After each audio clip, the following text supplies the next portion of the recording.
현재 각국은 반도체 패권을 두고 팽팽한 경쟁을 벌이고 있습니다. 코로나19로 인한 반도체 수요 폭등, 반도체 부족으로 인한 생산 차질, 미중 간 패권 경쟁 등 경쟁만으로도 바쁜 반도체 기업들은 고심을 거듭하고 있습니다. 이러한 와중에 발전 설비에서 반도체에 이르기까지 방대한 사업을 영위해 온 146년 역사의 일본 대표 기업 도시바가 결국 회사를 세계 법인으로 해체했습니다. 일본 대기업 가운데 기업 분할은 처음 있는 일입니다. 마이니치 신문은 3분할 계획이 주주총회에서 승인되면 1875년 창업의 명문 기업은 해체 수순에 들어가게 된다고 전했습니다. 결국 지금과 같은 상태로는 미래 생존을 보장받을 수 없다는 절박함이 이번 결정의 배경이 된 셈입니다. 앞서 오랜 기간 누적된 부실 경영 관행은 지난 2015년 발생한 회계부정 사건이 도시바에게 치명타가 됐습니다. 그 이후 경영난이 지속되면서 2016년에는 생활가전 사업을 중국 기업에 매각했고 2017년에는 해외 원전 건설 사업에서도 철수했습니다. 그룹 전체 연결 매출액도 3조엔 수준으로 하락했습니다. 한편 도시바의 몰락은 천천히 진행되었습니다. 작년에는 도시바의 개인용 노트북 사업인 다이너북의 최종 지분을 매각했습니다. 이로 인해 도시바는 PC 및 노트북 시장을 떠나게 됐죠.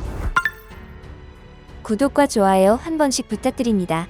2018년 PC 사업 지분의 약 80%를 3,600만 달러 약 427억 원에 샤프에 매각했던 도시바는 성명을 통해 남은 지분도 샤프에게 넘겼다고 밝혔습니다. 도시바의 첫 노트북인 T1100은 1985년에 출시됐습니다. 무게는 4kg이었으며 3.5인치 플로피 디스크를 이용해 작업했습니다. 도시바 과학박물관 웹사이트에 따르면 이 노트북은 처음에는 연간 10,000대 판매를 목표로 유럽에서만 출시됐습니다. 2011년 도시바는 PC 1,700만 대 이상을 팔았지만 2017년이 되자 190만 대 수준으로까지 떨어졌습니다. 2016년에는 기업용 하드웨어에만 중점을 두기로 하면서 유럽 시장에서 개별 소비자 대상으로 한 노트북 생산을 중단했습니다. 또한 2015년부터 연간 3억 1,800만 달러의 손실을 기록했습니다. 그해 도시바는 대규모 회계 부정이 발각돼 전 현직 최고 경영자가 동시에 사임하는 등 내용을 겪은 바 있습니다. 그런데 도시바의 지분을 넘겨받은 샤프는 원래 일본 기업이었습니다. 그런데 샤프는 지난 2016년 애플의 아이폰을 생산하는 폭스콘의 자회사인 흥화 이정밀에 넘어갔습니다. 일본의 자존심이던 반도체 기업이 대만에 넘어가는 현실이었습니다. 샤프는 일본의 전자제품 역사를 쓴 기업입니다. 삼성이 반도체 사업에 진출할 때 기술을 일부 전수해준 곳도 샤프였습니다. 그런 샤프의 자존심에 금이 가기 시작한 건 2000년대 초입니다. 브라운관 TV에서 LCD TV로 시장이 빠르게 옮겨가자 경쟁자였던 삼성과 LG가 대형 LCD 생산에 돈을 쏟아부었습니다. 삼성전자는 직접 만든 LCD를 기반으로 보르도 TV를 만들었고 2006년 소니와 샤프를 제치고 세계 1위에 올랐습니다. TV 시장이 완전히 LCD TV로 넘어오자 위기가 찾아왔습니다. 상대적으로 중소형 LCD에 집중했던 샤프는 타격을 입었습니다. 일본 정부가 디지털 TV 구입에 주던 보조금을 끊자 샤프의 일본 내 매출은 4분의 1 토막이 났습니다. 그런데 일본 샤프의 몰락에는 또 하나의 이유가 있었는데요. 일본 정부의 도움의 손길도 독자 생존을 선언하며 거절한 결과 몰락했습니다. 결국 원조라는 껍데기에 불과한 자신감이 시장 상황을 읽는 눈을 가린 것입니다. 이렇게 시작된 일본 반도체의 몰락이 지금까지 이어져 오고 있습니다. 또한 일본은 대만 TSMC와 손잡으며 대만과의 협력을 놓지 않는 모습입니다. 한편 중국의 반도체 상황은 어떨까요? 중국 정부는 2015년부터 반도체 굴기를 외치며 국가 역량을 동원해 집중 지원했지만 미국과의 경제 전쟁에서 밀리면서 반도체는 퇴락의 문턱에 서 있는 것처럼 보입니다. 중국 최고 대학인 칭화대학이 운영하는 칭화홀딩스 산하의 칭화유니그룹의 청산을 계기로 많은 사람들은 중국 반도체 산업의 몰락을 이야기합니다. 그런데 중국은 반도체 굴기를 지속시키려 칭화유니를 살리려 하고 있습니다. 칭화유니는 현재 매각 시장에 나왔는데요. 지난 여름 인수 의사를 밝힌 5개 기업에 더해 2개 기업이 일괄 인수를 추진하면서 총 7개 업체가 투자자 후보에 올랐습니다. 매각 방식도 일괄 매각 방식으로 추진돼 칭화유니가 공중분해되는 대신 주인만 바뀌어 온전히 살아남을 가능성이 커졌습니다. 그래서인지 미국은 중국 반도체에 대한 견제를 더 강화하는 모습입니다. 이에 세계적인 미국 반도체 업체 인텔이 중국에서 반도체 생산을 늘리려던 계획이 미국 정부에 의해 무산됐습니다. 블룸버그는 소식통을 인용해 인텔이 중국에서 반도체 생산을 늘리려던 계획이 안보 이유로 무산됐다고 전했습니다. 반도체 공급난이 심해지자 인텔이 최근 중국 청두 공장에서 반도체 재료인 실리콘 실리콘 웨이퍼 생산을 늘리려고 했지만 바이든 행정부가 제동을 걸었다는 것입니다. 미국 기술의 중국 이전을 막으려는 바이든 행정부의 보호주의 성향이 강하게 작용한 결과로 보입니다. 따라서 현재 인텔은 미국 정부의 눈치를 보고 있는 실정입니다. 정부의 지원을 바라고 있기 때문에 백악관의 요구를 외면하기는 어려운 탓입니다. 현재 반도체 업계에 520억 달러 약 61조 3천억 원을 투자하는 반도체 법안이 상원을 통과했지만 하원에서 몇 개월째 계류 중입니다. 인텔은 이날 성명을 통해 혁신과 경제에 필수적인 반도체에 대한 많은 수요에 부응하는 데 도움이 될 다른 해법들도 받아들일 수 있다며 인텔과 바이든 행정부는 현재 산업 전반에 걸쳐 있는 반도체 부족 사태를 해결하려는 공동 목표를 공유하고 있다고 밝혔습니다. 그런데 미중 갈등이 한국에도 영향이 미치기 시작했습니다. SK하이닉스가 미국과 중국 간 지정학적 갈등의 다음 희생자가 될 수도 있다. 18일 로이터 통신은 백악관 관계자를 인용해 미국 정부가 SK하이닉스의 중국 현지 공장에 첨단 장비를 반입하는 것을 원하지 않는다고 보도하며 이같이 전망했습니다. 연내에 인텔의 낸드 플래시 부문 인수를 마무리 짓고 내년 경영 계획을 정비해야 할 SK하이닉스는 중국 당국의 눈치도 봐야 하는 상황입니다. 지난해 10월 SK하이닉스가 인텔 낸드 인수 계약을 체결한 이래 심사 대상 8개국 중 7개국이 올해 7월까지 승인을 마쳤지만 중국만 1년 넘게 보류 중입니다. 반도체 업계 관계자는 미국의 중국 공급망 견제와 중국의 자국 산업 굴기가 올 들어 점차 구체적인 행보로 표출되면서 한국 기업들에 미치는 영향도 직접적으로 변하고 있다. 정치 외교적 변수가 어느 때보다 중요해졌다고 말했습니다. 그런데 미중 갈등이 무색해질 만큼 한국의 반도체 시장에 엄청난 지원군이 생겼습니다. 반도체 업계 슈퍼을로 불리는 ASML의 수장 피터 베닝크 회장이 방한 기간 동안 삼성전자, SK하이닉스 등 주요 거래처들과 만남을 가진 것으로 확인됐습니다. ASML이 전 세계 극자 외선 EUV 장비를 독점 공급하고 있는 업체인 만큼 베닝크 회장의 이번 방한이 국내 업체들의 EUV 노광 장비 확보에 어떤 영향을 줄지 관심이 집중되고 있습니다. 18일 업계에 따르면 베닝크 회장은 지난 16일 한국에 들어와 삼성전자, SK하이닉스 등 국내 주요 반도체 업체 관계자들과 대화를 나눴습니다. 이번 만남은 정례적으로 이뤄지는 거래처 미팅이지만 업계에선 베닝크 회장이 국내 기업들에게 좀 더 힘을 실어주기 위해 나선 것으로 분석했습니다. 업계 관계자는 장비 개발 및 수급 상황을 시시각각 체크해야 해서 실무자들끼리는 자주 만나는 것으로 안다며 이번에는 베닝크 회장이 직접 온 만큼 각 기업별 C레벨 이상이 만나 EUV 장비 수급 상황에 대해 논의했을 것이라고 밝혔습니다. 또 베닝크 회장은 이번 방한 기간 동안 우리나라 정부 관계자들과도 만나 긴밀히 협조하려는 모습을 보였습니다. 특히 이날 경기 화성에 위치한 ASML 코리아 본사에서 진행된 반도체 클러스터 조성을 위한 투자 협약식에도 직접 참석해 눈길을 끌었습니다. 이날 협약에 따라 ASML은 오는 2024년까지 화성시 동탄 이신도시 내 1만 6천 제곱미터 부지의 기존 본사를 확장하는 한편 심자의선 EUV 트레이닝 센터, 제재조 센터, 체험센터 등을 갖춘 반도체 클러스터를 조성합니다. 베닝크 회장은 문승욱 산업부 장관과의 만남에서도 국내 투자에 대한 의지를 여실히 드러냈습니다. 문 장관이 ASML과 국내 소재 부품 장비 기업들과의 협업 확대를 통해 EUV 노광 장비 등 첨단 장비 관련 소재 부품의 공급 안정성 강화에 힘써줄 것을 요청하자 베닝크 회장은 한국은 1996년부터 함께해온 매우 중요한 시장으로 이에 투자를 결정하게 됐다며 앞으로도 한국 반도체 산업 발전에 이바지할 수 있길 바란다고 화답했습니다. ASML은 연간 40대가량 EUV 장비를 세계에서 독점으로 생산하는 곳으로 삼성전자, SK하이닉스, 미국 인텔, 대만 TSMC 등 세계적인 반도체 제조사들 사이에서 슈퍼을로 불리는데요. 그동안 삼성전자와 TSMC 두 업체가 EUV 확보 경쟁을 벌였으나 SK하이닉스와 인텔, 마이크론, 나냐 등도 EUV 확보 경쟁에 나서면서 장비 수급은 점점 더 어려워지고 있습니다. 업계 관계자는 ASML이 매년 생산을 늘리고 있지만 여전히 독점이어서 수요 급증과 공급 부족으로 인한 EUV 장비 수급 차질은 불가피하다며 EUV를 원하는 기업들이 계속 늘면서 ASML은 꽃놀이패를 쥔 슈퍼을이 됐다고 말했습니다. 업계 관계자는 고용량 고성능 반도체 수요가 늘어나 첨단 제조 장비가 더욱 많이 필요해지는 상황에서 EUV 장비가 원활하게 생산되지 않다는 사실이 알려지면서 각 업체들이 긴장하고 있다며 첨단 반도체를 제조하는 우리 반도체 기업 입장에선 ASML과의 긴밀한 협력이 필요할 수밖에 없다고 말했습니다. 이 같은 상황에서 베닝크 회장이 국내 투자에 힘을 싣는 모습을 보이자 국내 반도체 업계는 기대감을 높이고 있는데요. 장비 수급뿐 아니라 운용 측면에서도 효율성이 높아질 것이란 분석입니다. 업계 관계자는 한국은 이번 국내 투자와 관련해 베닝크 회장이 각 업체 관계자들과 만나 의견을 교류하며 삼성전자, SK하이닉스 등의 어떤 시너지를 낼 수 있을지 많은 고민을 했을 것이라며 앞으로 국내 기업들이 초미세 공정 기술 등과 관련해 ASML에 많은 도움을 받을 것으로 보여 기대가 크다고 밝혔습니다. 세계 반도체 시장은 어느 때보다도 정치적 관계가 중요해지고 있습니다. 일본은 대만과 손잡았지만 중국과 대만의 상황을 무시할 수 없으며 중국은 반도체 굴기를 포기하지 않지만 미국의 제재에 매번 막히고 있습니다. 하지만 한국은 한미동맹을 견고히 하고 있고 미국과 중국도 건드리지 못하는 네덜란드의 ASML은 한국에 공장을 지으며 한국과 적극적으로 협력하고 있습니다. ASML을 등에 업고 누구도 넘보지 못하는 반도체 국가로 성장하는 대한민국을 응원합니다. 혹시 주식하시나요? 30초면 내 주식 실력 확인, 마스크 및 커피 쿠폰 전원 증정합니다. 내 주식 등급 조회 후 맞춤형 급등 문자 무료 받으시려면 오른쪽 버튼을 눌러주세요.